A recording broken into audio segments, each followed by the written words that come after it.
Të nderuar shikues, përshëndetje, jeni me edicionin e lajmeve të orës 15. Ka përfunduar takimi i thirrur nga presidentja Vjosa Osmani me liderët e partive politike. E para shtetit ase do t'i pres deri me datën 5 nëntor partit për të parë nëse dikush do të propozojë mandatar të dytë. Osmani deklaroi se deri të mërkurën do t'jetë në kontakt me kryetarët e partive. Pas kushtetutës, institucioni presidencës i ka 10 ditë deri në marrjen e vendimit në qoftë se mandatohet mandatari i dytë apo jo. Ky afat ka dhënë deri me datën 5 nëntor. Deri me atë datë, unë do të komunikoj sërish me kryetarët e partive. Jo domosdoshmërisht do të mbaj takime individuale me secilin, sepse ka disa që mendojnë që tashmë është ezauruar çdo mundësi, por megjithatë do të jem në komunikim me ta dhe kushdo që ka gatishmëri që të takohemi sërish për të parë përfundimisht se a ka mundësi për caktimin e mandatarit tjetër apo jo, unë do t'i pres në takim. Tani në rast, a do të ketë propozim për mandatar tjetër apo jo, është çështje partive politike të përfaqësuara në kuvend, sepse siç ju thash kishte qëndrime jo unike, pra nuk kishte unanimitet të plotë rreth asaj se a mund të ketë mandatar tjetër apo jo. Në takimin me presidentën, nga liderët e partive politike u bë qartë se asnjëra nga partitë parlamentare nuk i ka numrat për ta bërë shumicën e re parlamentare. Liderët partijak bën thirrje që të mos humbet kohë dhe që në afatin e parë kushtetues të shpallen zgjedhjet parlamentare. I vetmi që nuk është deklaruar për medje ishte kreu i vetëvendosjes Albin Kurti. Ajo që është më e rëndësishme nga ky takim u bë qartë që askush nuk mundet me kriju shumicën e re parlamentare. Normalisht në këtë takim ne e bëm qartë edhe qëndrimin tonë që përkundër përpjekjeve të mëhershme për të bërë një qeveri bashkë me partitë që ishin në opozitë në kaluarën, nuk kemi arritur një gjë të tillë dhe rrjedhimisht imponohet shkuarja drejt zgjedhjeve të parakohshme. Jo, nuk kam ndonjë vlerësim kështu transition për sa i përket qëndrimit të tij. E mor fjalën dikur ka gjysa takimit, po nuk është që tha diçka konkrete, përveç që tha ta shoh pak a ka mundësi, as ka mundësi, duke lënë me nënkuptuar që dëshiron të me i pasë edhe disa ditë për me zgjatë këtë agoninë cilën na ka fut prej fillimit të këtij viti. Tani kërkohet një fazë kalimtare për krizë, por është e pamundur. Sa më parë që organizojmë zgjedhjet, e shmangim krizat eventuale që vijnë në potencialisht në Republikën e Kosovës. Përfaqësuesit e partive politike që nuk ka shumicë parlamentare, rrjedhimisht tani takon presidentës deri të mërkurën me datë 5 të përcaktoj se a ka shumicë apo nuk ka shumicë, pa dhe pretendime nga kryetari i lëvizjes vetëvendosjes, pra pa pretendime edhe nga kryetari i lëvizjes vetëvendosjes se ndoshta duhet të provuar edhe një herë, por shumica e partive politike që përbëjnë shumicën shqiptare, 52 deputet, ishin të qartë duke deklaruar se nuk ka shumicë. Presidentja ka deri me 5 nëntor, pra afat kushtetues, 10 ditë nga dita e fundit që ka ndodhur votimi në parlament, pra besoj që me 5 nëntor do ta marrin edhe lajmin që do të shpërbohet parlamenti. Pastaj caktimi i datës zgjedhjeve që do të ishte në interes të Kosovës që data e zgjedhjeve të caktohet në afatin më të shpejt kohor, pra në 30 ditë. Nëse flasim 5 nëntor, data 7 dhjetor, pra do të ishte opcion.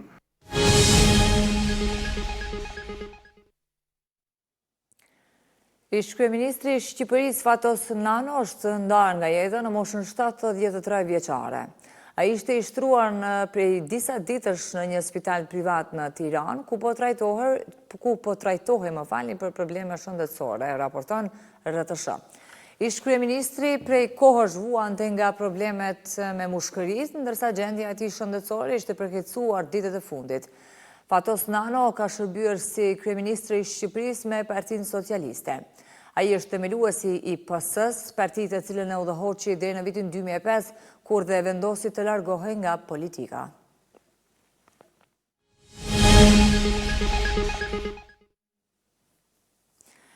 Rreth 4 miliard euro është buxheti propozuar nga qeveria në detyrë për vitin 2026. Kryeministri në detyrë Albin Kurti tha se me këtë projekt buxhet parashihet paga 13 për të gjithë punonjësit e sektorit publik dhe gjithashtu me këtë buxhet do të ketë rritje të pagës minimale dhe rritje të skemave sociale e rritje pensionesh.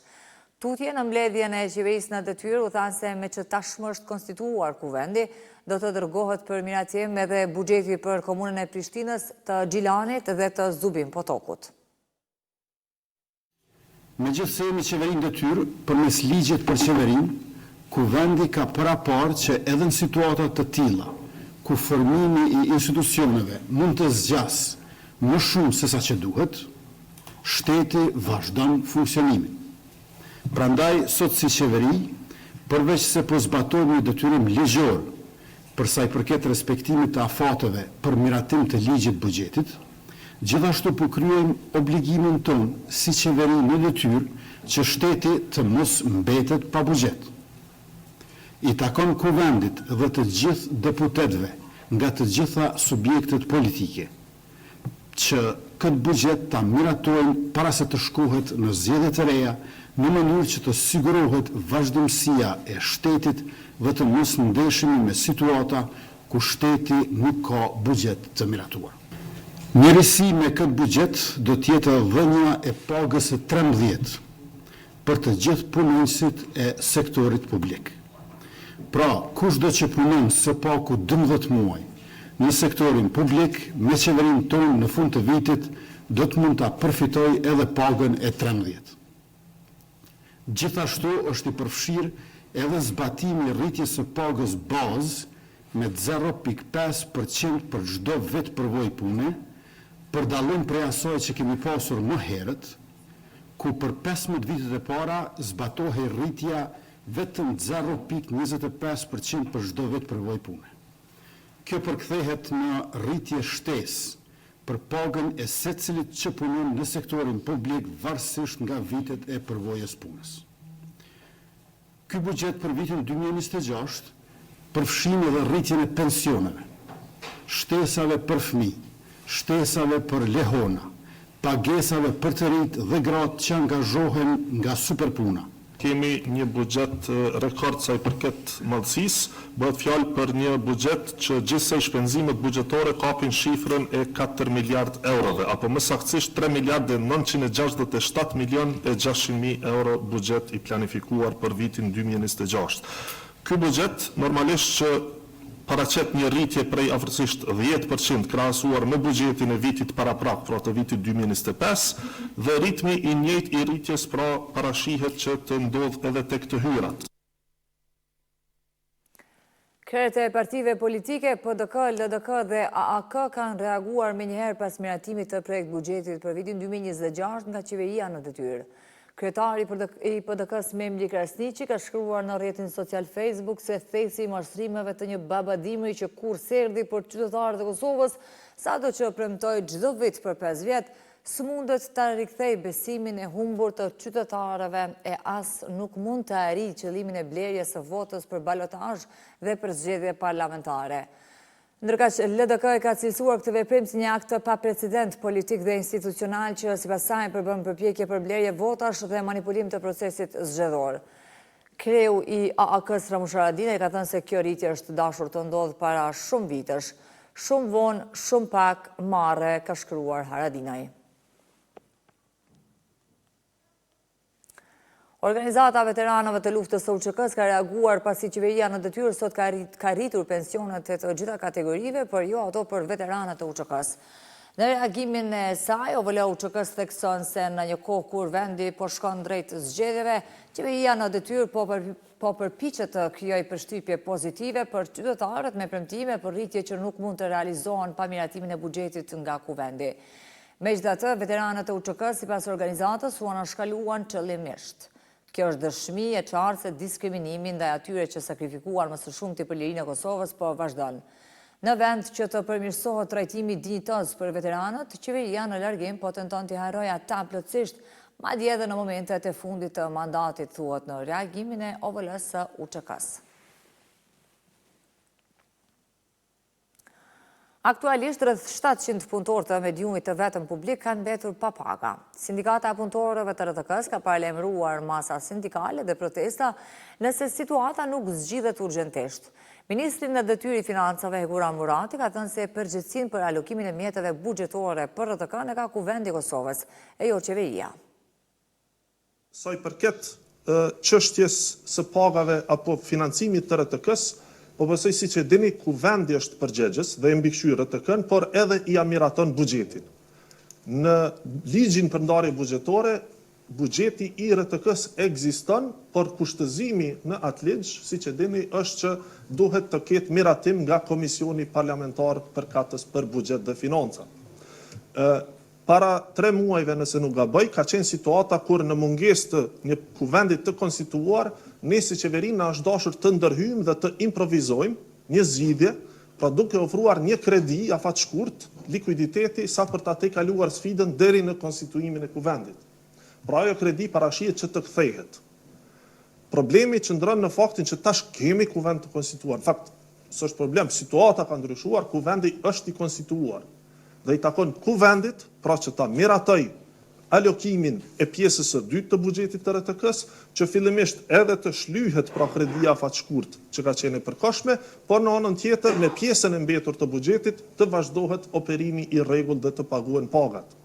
Nuk mund të hyjmë edhe një herë në një procedurë të tillë të huadhënies, sepse kjo do të nënkuptonte që borxhi veçsa do të rritej dhe kur kalojmë në vitin e ardhshëm fiskal dhe mjetet që janë të alokuara si vjet skadojnë, kjo i bjen që pastaj huadhënia do duhet të shlyhej nga buxheti i ardhshëm e që fare pak do të mbetej pastaj për operim në vitin e ardhshëm. Kjo do ta fuste RTK-n në një cikël të papërballueshëm të vështirësive dhe problemeve financiare. Pra do duhet kuvendi, i cili tash është i konstituar, ta kryejë detyrën e vet. Pra subjektet politike që përfaqësohen në kuvend përmes deputetëve të tyre nuk kanë asnjë arsye pse të mos i formojnë komisionet parlamentare.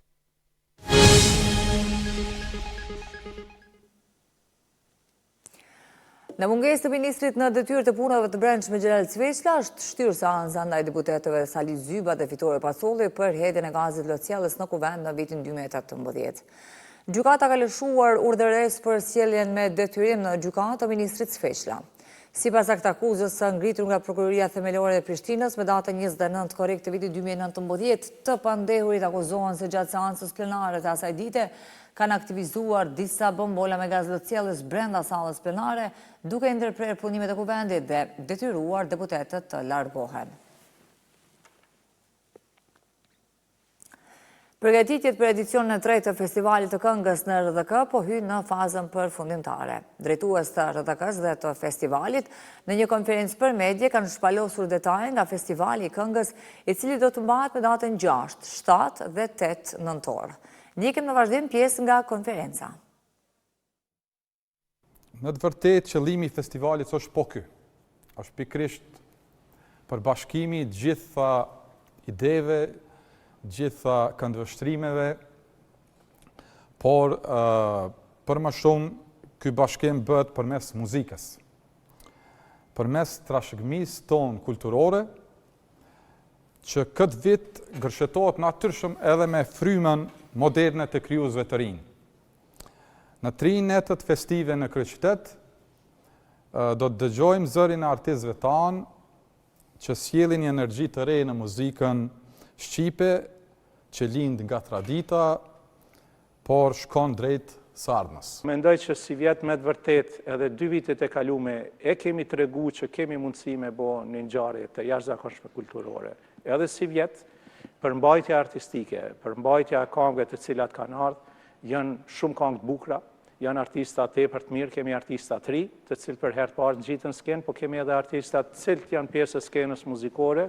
Ne kemi vendosur që prej si vjetë tutje ta ndajmë si festival çmimin për arritje jetësore në fushën e këngës, a çmim mundet me marrë kompozitori, këngëtari apo tekst shkruesi.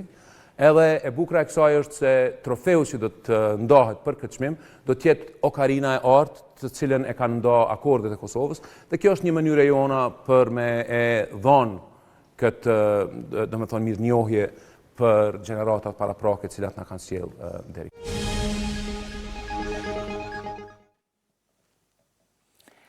Mbreti Charles i Britanisë ndërmori hapjen e jashtëzakonshëm të fillimit të procesit për të hequr vëllait të tij Andrew, titull i tij mbretëror dhe për ta dëbuar atë nga prona mbretërore në Windsor. Në përpjekjen më dramatike deri më tani për të shuar skandalin mbi lidhjet e princit të turpëruar me shkelsin e dënuar seksual Jeffrey Epstein, ky veprim i përshkruar me terma të ashpër nga pallati Buckingham si cenzurimi i nevojshëm, cimenton ndarjen më të thellë në familjen mbretërore britanike në dekada. Andrew, 65 vjeç, ishte përballur me 15 vjet polemika të herpashershme mbi miqësinë e tij me Epstein, të cilat kishin arritur një intensitet të ri pas publikimit të një kujtimi pas vdekjes nga Virginia Giuffre, e cila pretendonte se Andrew e kishte sulmuar seksualisht kur ishte adoleshente.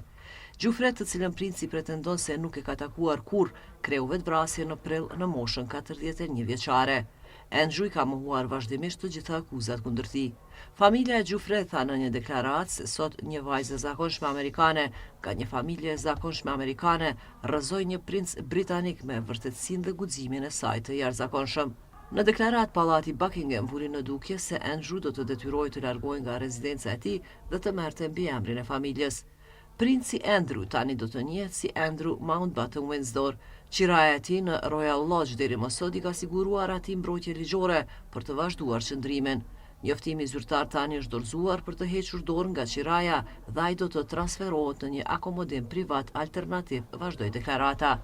Andrew gjithashtu njihej si konti i Inverness dhe baroni Killiay, kalorësi i kryqit të madh të urdhrit mbretëror viktorian dhe si kalorës mbretëror shoqërues i urdhrit mufisnik të garterit. Heqja e titujve të tij hyn në fuqi menjëherë. Të nderuar shikues, kaq për këtë edicion të lajmeve. Ne ju falenderojmë për vëmendje, mirupafshim.